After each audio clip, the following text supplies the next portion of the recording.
This is the Unconcealed Talk Show. You're listening to Mr. Naz and Diamond B. The Unconcealed Talk Show. Real talk. Don't let nobody deter you from your vision. It's your vision that's your walk. This is the Unconcealed Talk Show. You ready? No, I got it. You know what? People like realness. They can speak through when anybody is not being themselves. The Unconcealed Talk Show. Use your platform wisely because it's going to be a reflection of who you are and those around you. Y'all know this. It's unapologetic. I can only speak from my own experience. I can't speak from anybody else's. This is the Unconcealed Talk Show. They're going to remember how you came in and how you left. A lot of times that applies to regular life and business. The Unconcealed Talk Show. From a real life perspective. And you don't just see you. And either people won't like it or they won't. And even the people that don't like it are still going to check it out. Because I'm telling you, after people that follow me, they don't like my ass. But that's okay. Just follow with me. You know? You're listening to one of New York's top syndicated shows, The Unconcealed Talk Show, featuring Mr. Naz and Diamond B.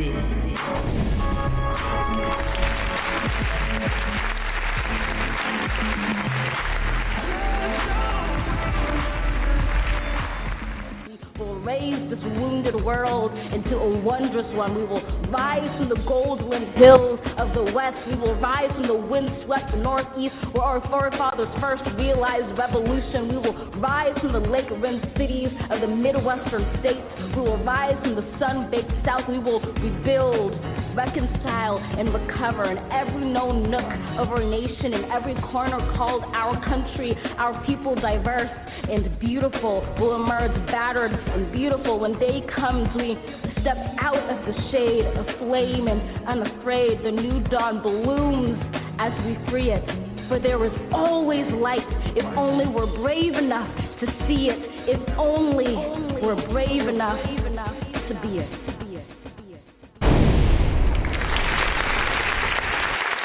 Yes. I want to welcome everyone to the Unconcealed Talk Show with yours truly, Mr. Naz, and of course, the one and only and most lovely Miss Diamond D. Welcome to the show. Hey. Oh, God. Behind the scenes, things are happening, y'all, but you know what? We will rise. Yes. How was your week, my dear?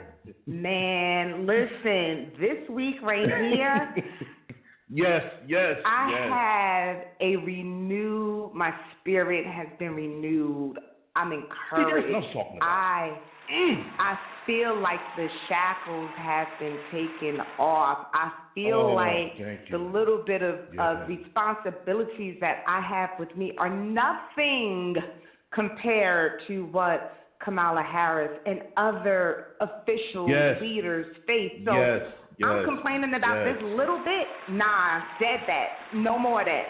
No more of that. I'm inspired. I'm encouraged. And I feel good for a change. How are you? How was your week? You know what? I honestly, I have to repeat the same sentiments that you're talking about just the fact of just being blessed and knowing. I feel like the grown-ups are back in charge. I mean, I just I feel this weight, this cloud lifted over. Why should I complain? And there's so much other things going on, and just we have to work to get right. And I don't know. I'm so with you on that. I just feel like a uplifting. You know, I feel inspired. I mean, I'm with you. I'm inspired. You have to. Anybody that does not feel inspired this week has bigger issues. They've got deeper issues. You know, you do. And you started out, tell everybody we started out after the intro, you played a piece of Amanda Gorman's poem. I watched the inauguration. Yes. And there's lots of highlights and I want to talk about them. I had never heard of this young woman, and I sat and I listened to her speech, and you just played a part of it. Tell everybody what you played, and then I want to talk a little bit about Amanda Gorman. You know, all right, but I was paraphrasing. She went in just talking about the light that we have. We have to be brave enough to shine that light. She's basically saying, hey, listen, guys, we as people, we as the world have a light. We do. What we do with that light and how we use that light, we have to be brave enough to use it. In the political spectrum, she's saying that we got people in responsibility. She's alluded to, of course, our president, Joseph R. Biden, and of course, the one and only first woman of color, Kamala Harris. Salute to them. And she was saying basically, look, they have the power, they have the light. What do we do with that level of responsibility? What we do with that level of power and that just knowing we have that ability, that resource to shine. But sometimes when we have certain responsibilities or we have certain positions, we don't utilize that. And when she talked that poem, and those who may not have heard the poem or seen the video, we have it on shadowworlds.com. You want to check it out. She's saying, look, we have the ability as a country and as a nation to utilize that light we have to shine. And if we utilize that power, that enlightenment to shine on everybody else can be shined upon. So that's really what I got personally from it. Some people get some other things from it, but that's what I got from it. And the name of that poem was called The Hills We Climb, I believe it is. I've never heard about this young lady until that. And when I had never heard of her, and she was tremendous. I got so inspired. Oh my God. I was very inspired, and the piece one of the pieces, if you go back and you actually read her poem, and that's what I had to do because I listened and I was touched, but I wanted to read the poem, and she talked about the successors of a country and a time, and this is an excerpt from it. We the successors of a country in a time where a skinny black girl descended from slaves and raised by a single mother can dream of becoming president. So that resonated with me because, again, being about empowering women and empowering our women of color and our youth, we need to place her in front of them. Not only was she raised by a single mother, she was also labeled with a learning disability of sorts. She had to go to speech therapy and other things growing up. And she overcame all of that, and now she's got dreams and can actually look at Kamala Harris and think that her dreams of becoming president can actually come true. She plans on running in 2036, so I already know who I'm voting for that year. I really do. Definitely. And I'm tremendously proud of her. I'm glad you brought up the fact that she had some challenges. My understanding, she had a speech impediment, and she was able to overcome that. She talked very eloquently. She talked very strong. She talked from passion. You could tell it came from a place of heart. It just resonating. Sometimes, I know we sometimes last show we kind of got on some of our youth, but you know what? This inspires me to know, our future ain't too bad. When we have young people like, this young lady, Amanda Gorman, that presented herself, around powerful people and really came across, because of my understanding, when I watched Good Morning America, they interviewed her, Robert Roberts, and she alluded to that there's a ring Oprah gives every poet that speaks at the inauguration of a woman of color, and Oprah gave her a ring and I believe some earrings. And just to know she has these people behind her saying, hey, listen, I see the greatness in you. And for you to acknowledge that and say that, as a black woman saying, hey, look, this is inspiring. And if you can't be inspired by what you witnessed and what you're seeing, then I don't know what to say for you. I mean, I want to be negative and just jump on people back right now, but you know what? I am just too inspired right now. I feel good. I do. I want to jump on people back. I feel amazing. I don't want to. No. I do. No back jumping. We're uplifting, right? Because the topic, right, the uphill climb, and it's an uphill climb. And if you listen again to her speech, what I also found in there was she made reference to what happened on January 6th. Read between and listen between the lines. She made reference to what happened on January 6th, and they try to tear the entire democracy down, but we won't quit. We won't be broken.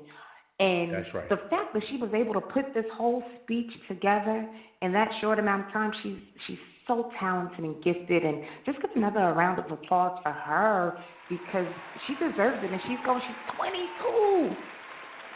22. Yes.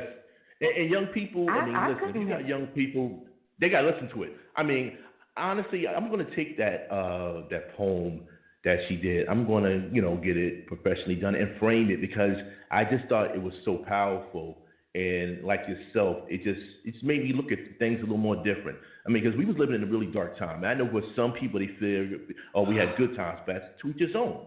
But honestly, I believe that when you see things like that's blessing us as a country or as a world, and you know that, hey, look, we got people like this is a part of our future. We got to get behind that. We got to support it as not just black people, white people as well. Because at the end of the day, if we have positive people like this, young people who wants to move our country, our world in a progressive and more humble and loving manner, we got to get behind that. All this other bullshit about, pointing the fingers, Democrat, Republicans, and black and white, we got to get beyond that. But like we said before, of course, before we can try to help get unity with everybody else, we got to get unity within ourselves as a community and as a black race.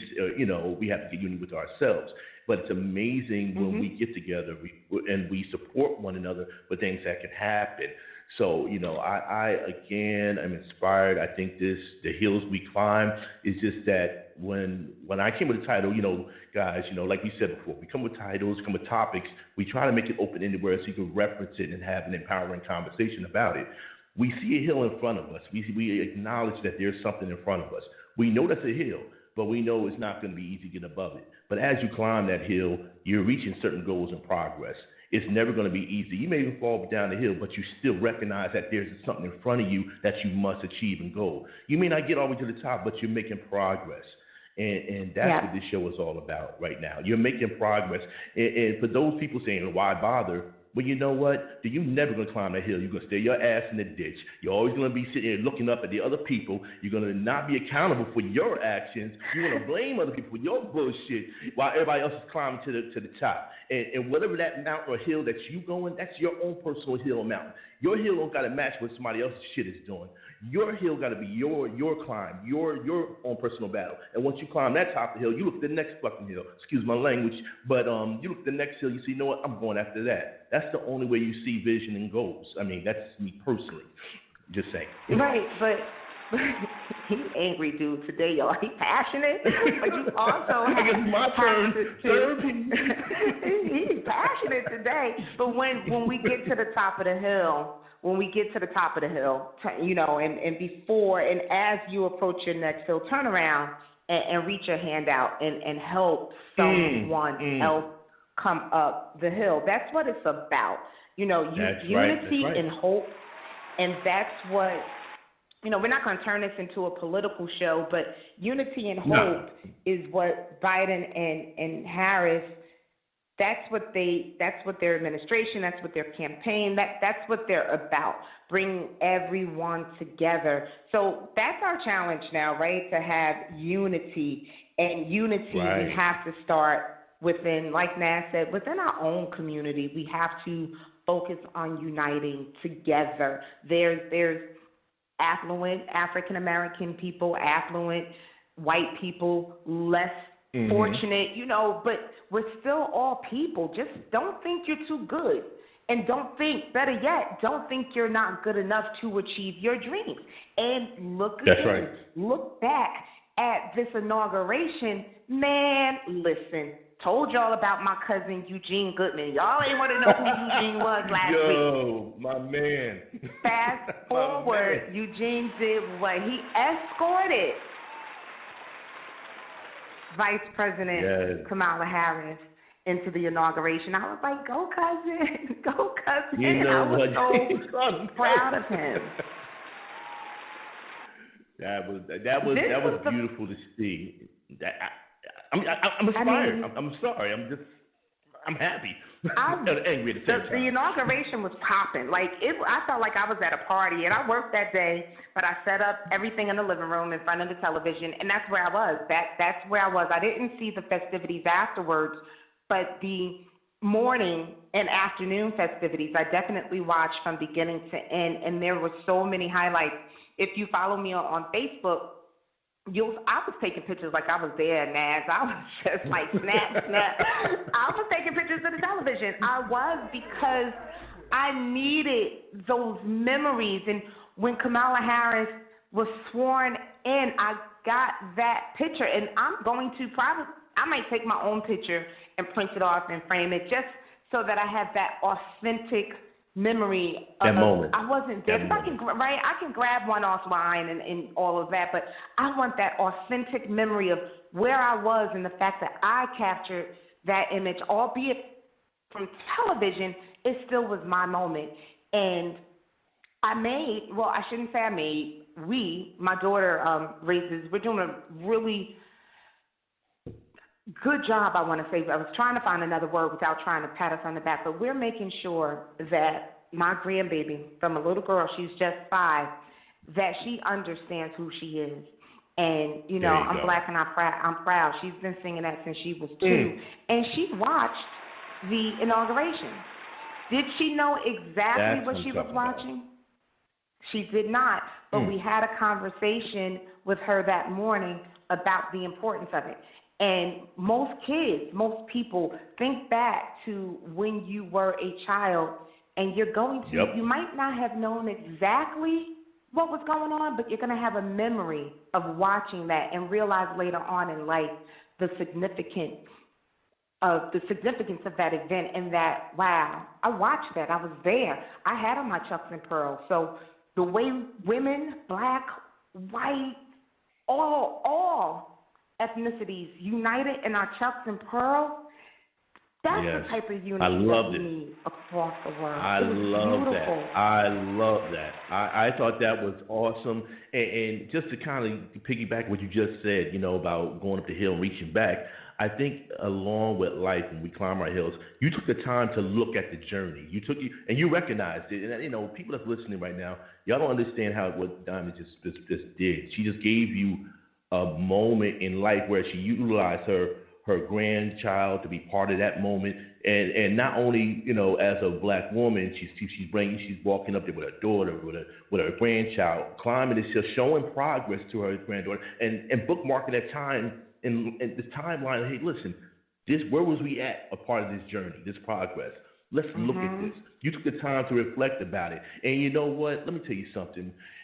It's okay to pat yourself on the back. It is phenomenal when you're able to pat yourself on the back and recognize the greatness in yourself and your family and your grandchild. So, please, by all means, we unapologetic here. Okay. I salute you on that one. Real talk. I salute you that. No, I mean, for real, you tell me all the time, you're like, nah, we ain't apologize for nothing. But to recognize the moment and share that moment with your granddaughter. And for those who's listening, if you got great moments in life, don't apologize. And then parents, listen, never apologize for being a good parent. Never apologize for trying to encourage and teach your children, your grandchildren. Embrace all those moments, because you don't get them back. It won't come back. So you got to embrace those moments, and it's okay, because now you're showing your granddaughter it's okay to be great. It's okay to recognize the moment, because now you're giving her more insight when she's seeing things happen. You're like, no, hold on. My grandma taught me this. I'm not going to call you grandma. I don't know what your granddaughter called you, but I'm not going to say. That's okay. She calls me granny, and I am not. Let's be clear, just side conversation. Granny. I'm not G-Mom. I'm not Gigi.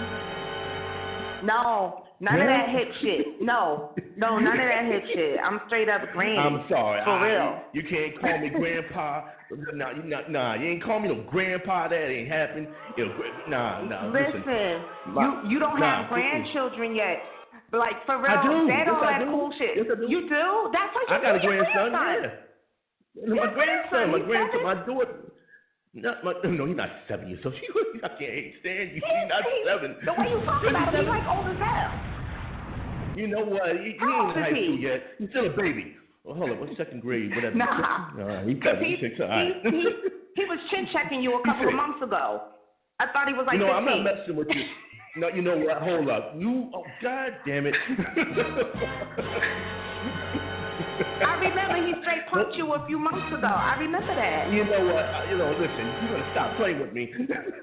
my boy. How old is he? He's in the second grade. I think what's that, 6 or 7? Yeah, you're right. He's 7. Yeah. He called me Poppy. He calls me Poppy. I love him to death. He called me Poppy. That's the name we have. Poppy is good. Poppy is okay. You don't. But if your next grandchild called you Grandpa, you wouldn't like that. You just Poppy. That's what all the grandchildren want to call you. No. Poppy. We run with Poppy. Hands down. Poppy is the name. Straight up. So all of the rest of the babies got to call you Poppy. I mean, I'm Granny. Straight up. That's it. No, you know what? We're gonna talk about this later. Damn it! You told me you talking about Grandpa. All right, I'm sorry. I digress. Y'all know how I do. My ABP is bad. All right, so back to the inauguration. It was lit. It was.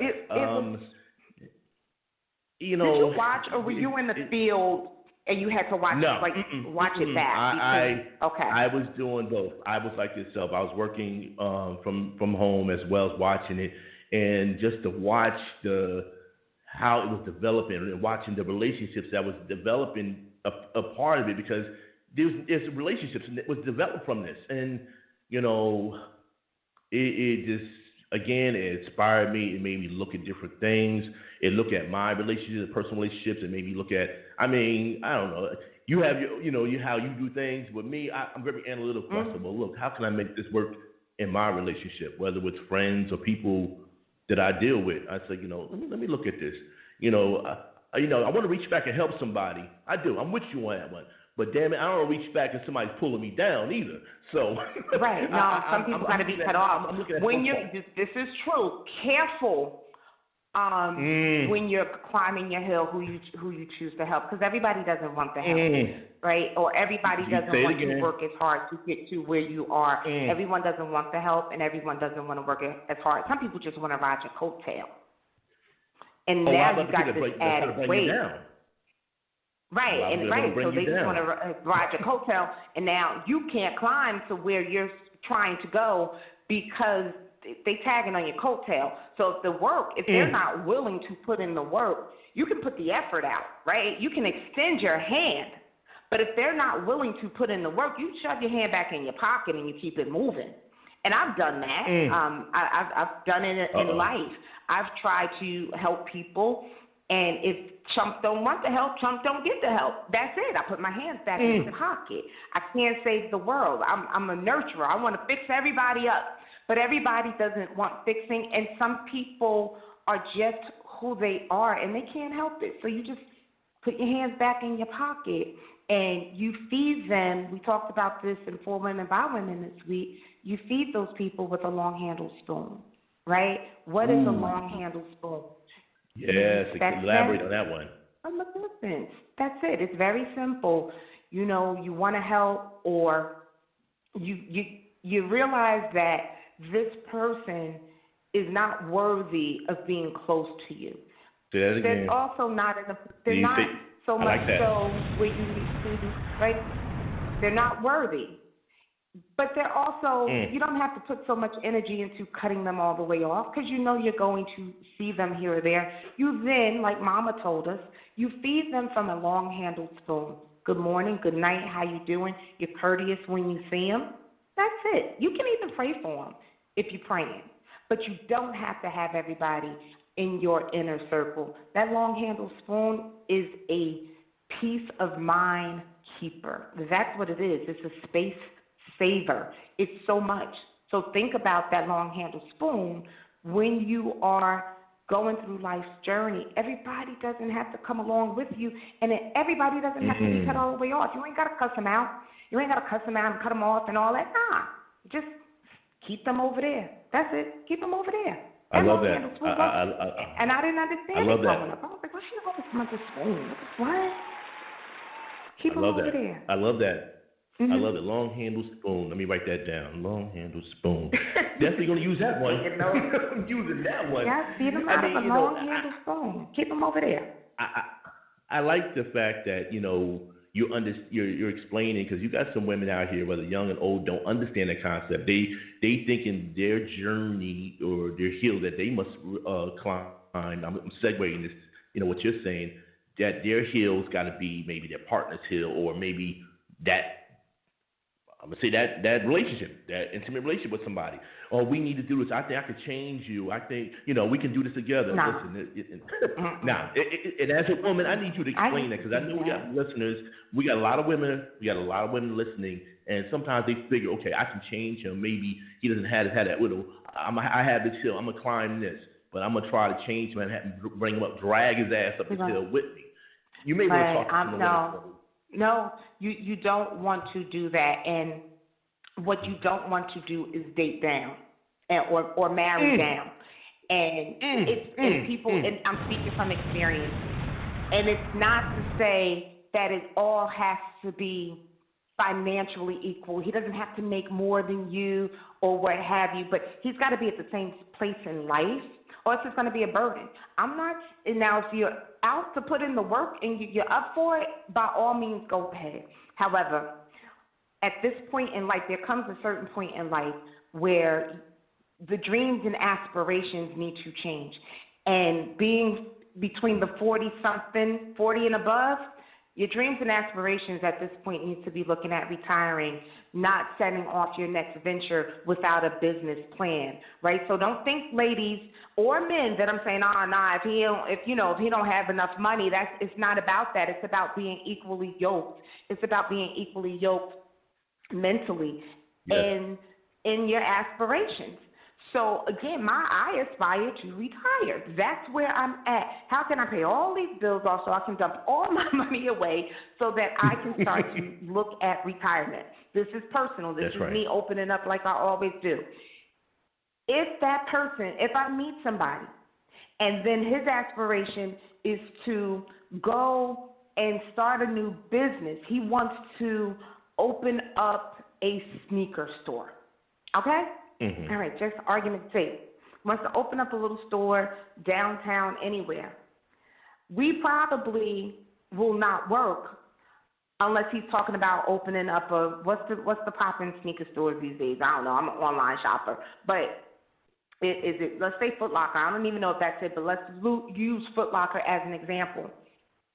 Mm-hmm. Then I'm with you, because that means you got the bank, you got the business plan to do that. But if you're talking about starting your own little business, and I'm not knocking entrepreneurship. I'm knocking entrepreneurship without a plan and late in life without the finances to support it. So I don't want people like, no, entrepreneurship is where it's at if you have a plan. Right, so I'm not climbing your hill of entrepreneurship with you if, better yet, your plan is to go downtown north, get next to the man with the incense. That's a better example, right? You want to sell incense. Wow. Next to the man that sells incense. Nah, but that's I'm not over a plan. here and knock off gear too. Exactly. Oh yeah, and a knockoff gear, right? So that's a better example. You over here, you want to sell incense. You want to quit your job and you want to sell incense. That's what you want to do.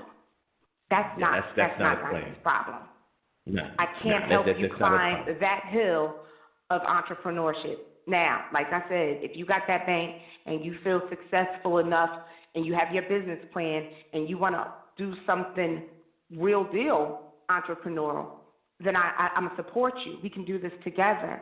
And that's being equally yoked. There may be a woman out there that's down with the incense. There may be. But all I'm saying is make sure that your hill,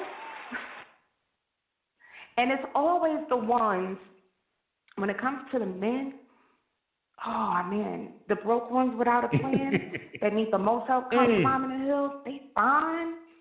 They look good. They do. They are very pleasing to the eye. And they're also gifted in their conversation, in their what we call swag these days, and how to compliment a woman and win her over. Because he ain't got time. He ain't got nothing but time to practice this all day and to make sure he's very well groomed.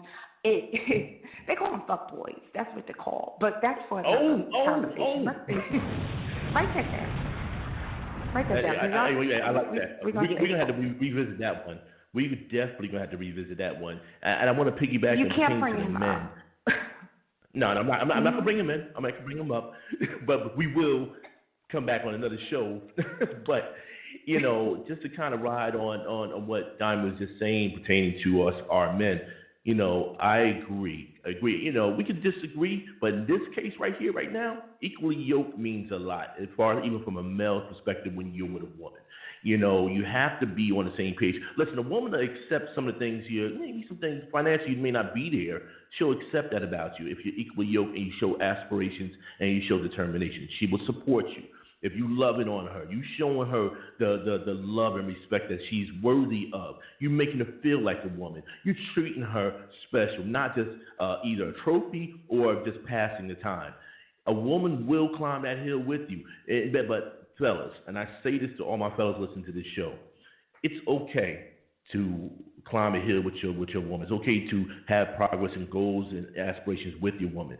But no woman is going to want to be with you if you don't have no aspiration business of your own. And like Diamond just said, with a plan, it's a plan to be derailed, it's like that. But if you're sharing your game plan, you're sharing, hey, listen, this is what I'm doing. I'm making moves. Don't just talk.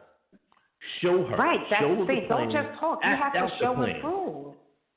Exactly. Because women, let's just keep it 100, fellas. Women may mature faster than us. That's a whole nother thing. We could talk about Venus and all other, stuff like that. But women mature faster than us. And sometimes we get stuck on our own egos. But Nash, we 50-something. How long? When y'all going to get it together? See, we digressing now, right? But you're saying that women mature faster than y'all. When y'all going to get it together? Like, when do men finally get it together? It depends on the men. It depends on the individual man. And sometimes it could be how they was raised. It could also be that how they was raised as far as the environment, as far as family. There's so many factors, I call it factors that make a man who he is or a woman who she is. Like how you was raised may be different from how I was raised. So you may have a higher level of education and maybe a more stable financial home where you didn't have to go through poverty, whereas I did, had poverty and had to struggle, and we have different approaches. But that's all part of the relationship. That's all part of communication, which I think definitely needs to be a show that we have to talk about. Communication in relationships, because some people forgot that lost art form. It's not lost, but you got to recognize it. It's something that you must have in a relationship in order to climb your respective hills and then your hills together. You got to have this level of communication. And you're right. At what point does a lot of our men mature?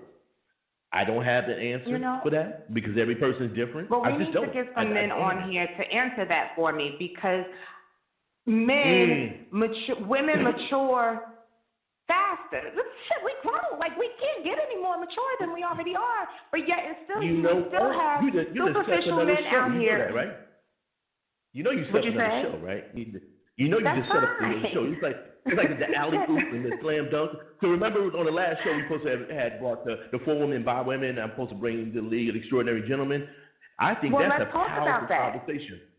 That's a powerful conversation. I think it is. It's a necessary conversation so that we can get to a better understanding. Because I'm on social media and I'm watching a lot of things go on in different groups and posts and with what instantly makes a woman unattractive and vice versa. And some of the responses from the men are, "Oh, you gotta believe in my dream."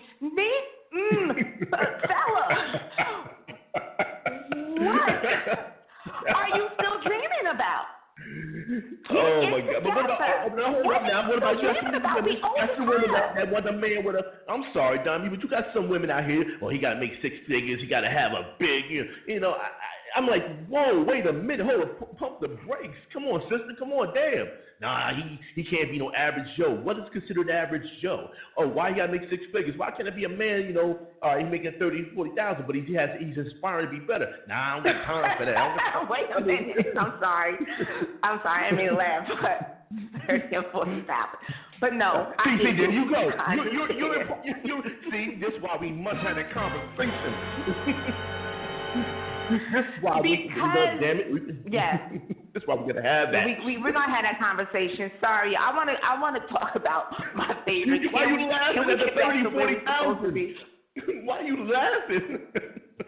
I didn't laugh. You just started laughing at the 30. So you trying to tell me, Calvin, that McDonald's can't date you?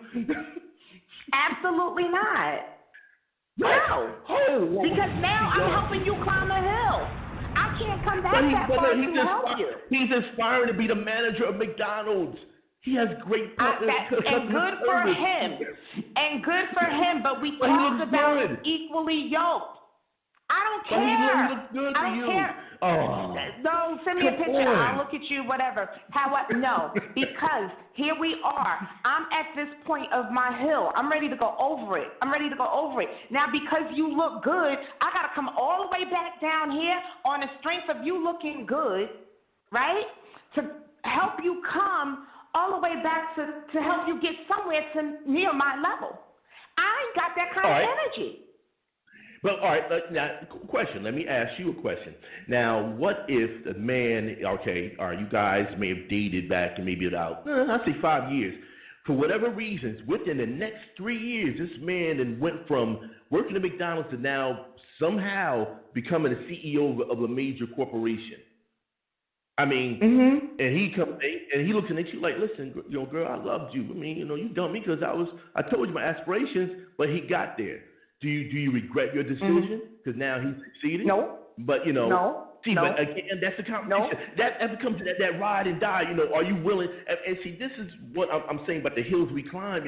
And how long do you, be with someone on a hill and progress in your relationship before you say, I gotta let your hand go? You're trying to help him or her, but how long do you hold his hand? How long do you walk up this journey together, allegedly? He's falling down a little bit more, maybe she's falling down a little bit more. At what point do we say, okay, no?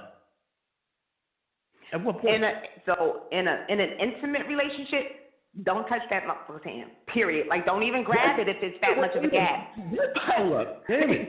Don't even grab it if it's that much of a gap. No. And my girlfriends will tell you, and I'm speaking from experience, don't do it because they become a leech. It becomes draining, and you just can't bring that person up because now you still trying to do your own climbing. Again, that's that coattail, right? That's that coattail. Now, if you're talking about a child and they're not getting it at first, you keep trying because you're helping them. It's totally different.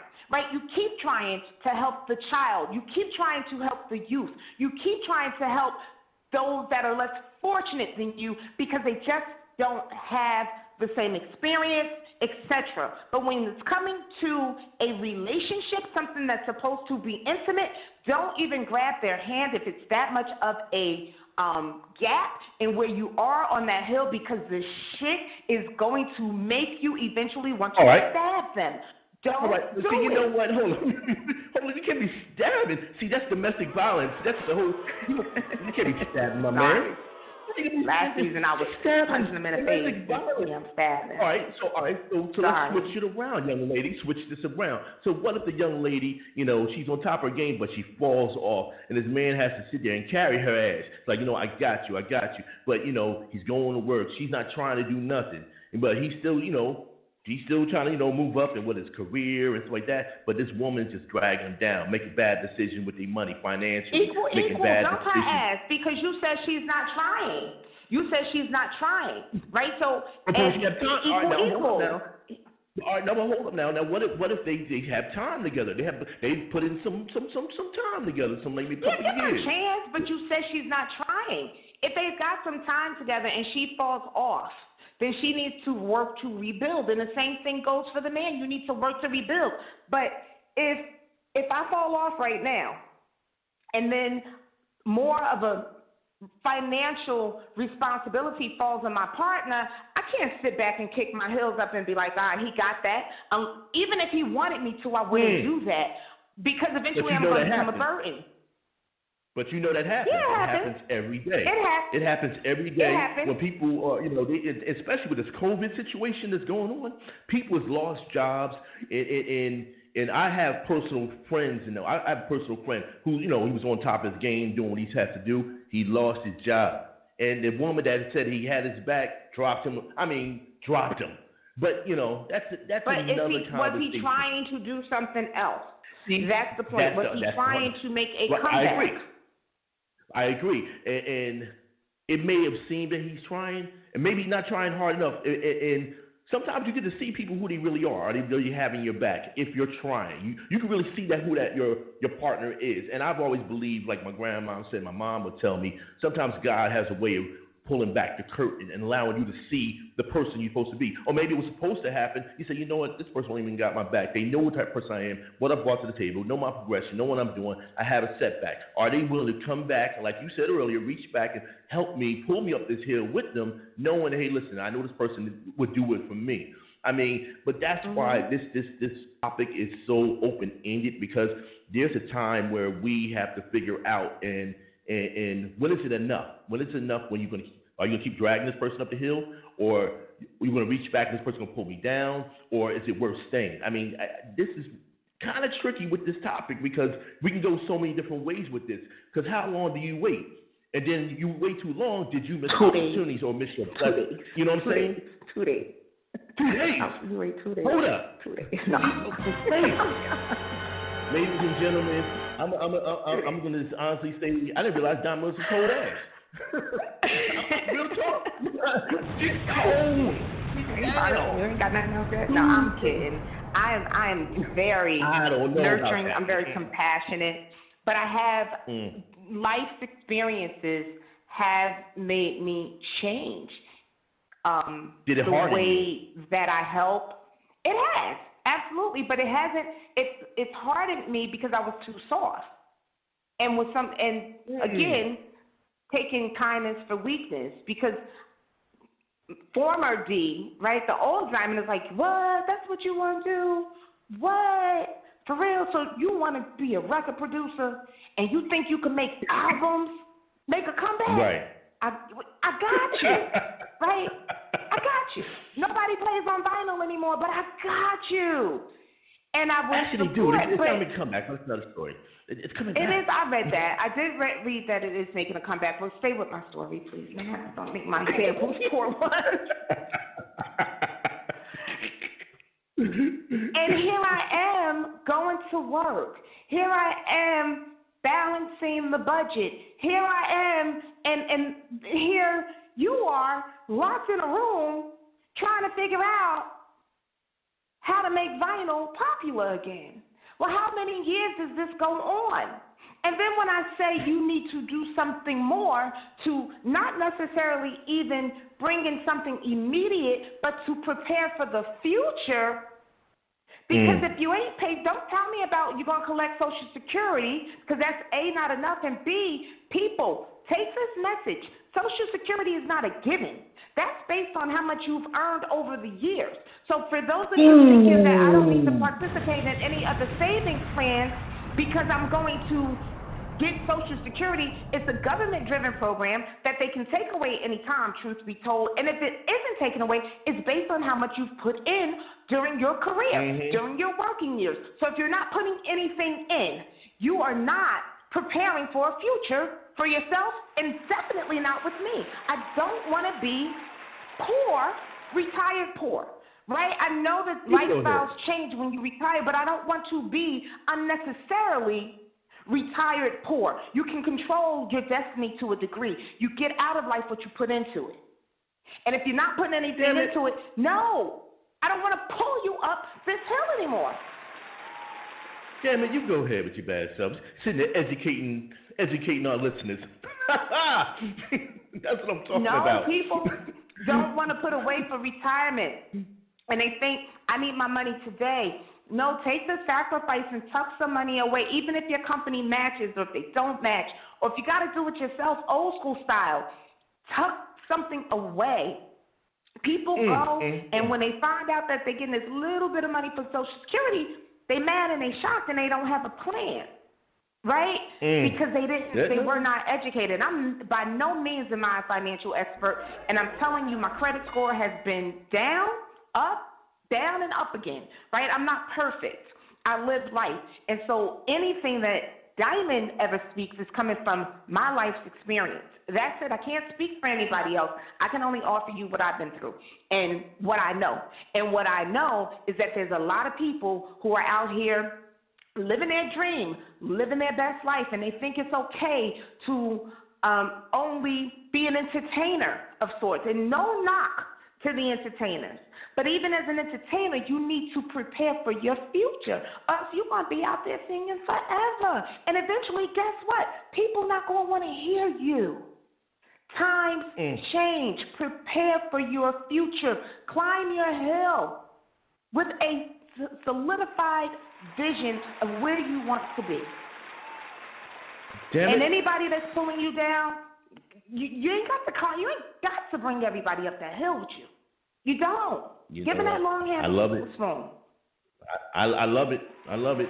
And that's the make me preachy. That's the therapy session coming from Miss Diamond G. But sorry. But no, and you know what? When we was coming up with topics and I came with this right here, I said, why do I know she's gonna go? She's gonna just go deep. You was in the zone. But anyway, we're getting close to that time. We're getting close to this time. Now, I know, real quick, I know we talked about bringing in the former and by women. Is it for next week or is it the week after that? I want to make sure we let our listeners know. That's the first week in February. So week after. All right. Well, damn it, we're going to be seeing the recording. It's going to be coming to you. We're going to bring the 4 women by women, and we're going to bring the League of Extraordinary Gentlemen, and we're going to have a dialogue. It's going to be a great dialogue. But with that being said, I'm going to leave my closing remarks, and I'm going to turn over to Ms. Diamond before we close it out. Like I tell everyone every week, unapologetically be great, embrace your faults, and understand your vision. That's what I have to say this week.